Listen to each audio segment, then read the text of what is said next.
Là où l'enjeu est très fort maintenant, il est plutôt au niveau de l'IA.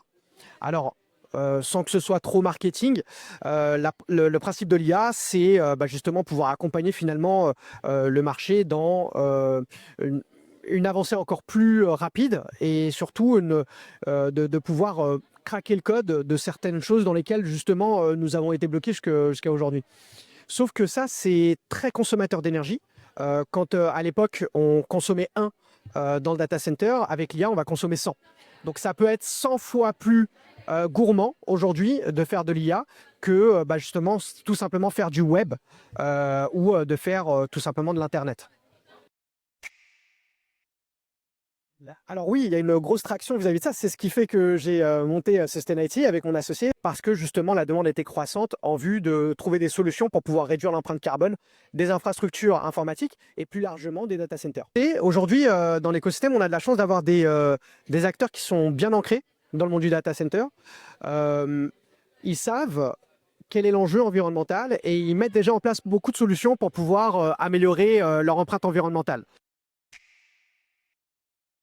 Elle s'est accentuée de par les réglementations qui ont été mises en place. Mais surtout aujourd'hui, ce qui se passe, c'est qu'on se rend compte que l'enjeu environnemental est de plus en plus fort. Et donc, il y a de plus en plus d'actions qui sont mises en place pour pouvoir justement régler ces problématiques-là. Mais l'IA a été un accélérateur de ça. Parce qu'on se rend compte aujourd'hui qu'en termes de ressources, on va arriver à un point de convergence et il est important aujourd'hui d'agir. Et ce qui est aussi ironique dans tout ça, c'est que l'IA consommateur d'énergie peut être également la solution pour pouvoir réduire cette énergie et consommer mieux. Alors, il y a beaucoup de data centers vétustes aujourd'hui, sans parler des acteurs du data center à proprement parler, les opérateurs. Et c'est contre ça que je me bats. Aujourd'hui, mon objectif, c'est d'aller trouver ces data centers-là qu'on appelle généralement des salles blanches.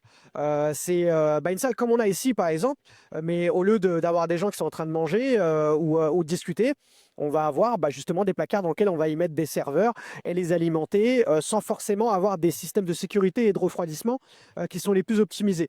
Donc là, malheureusement, il y en a beaucoup, mais ce sont des petits environnements. Les grands data centers aujourd'hui sont plutôt bien équipés, ils sont même plutôt avant-gardistes dans certaines technologies et ils ont une politique environnementale qui sont plutôt engagées. Et ça, c'est plutôt encourageant. Alors pas directement, mais il y a toujours des projets innovants en vue de toujours réduire l'empreinte carbone de l'informatique.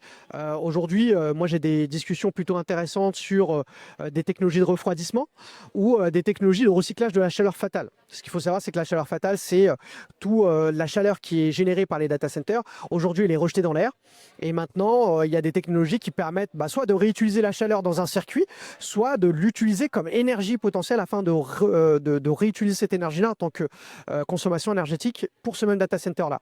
Donc ça, c'est des choses qui sont plutôt intéressantes à regarder de près et qui pourraient déjà justement s'installer dans les nouveaux data centers.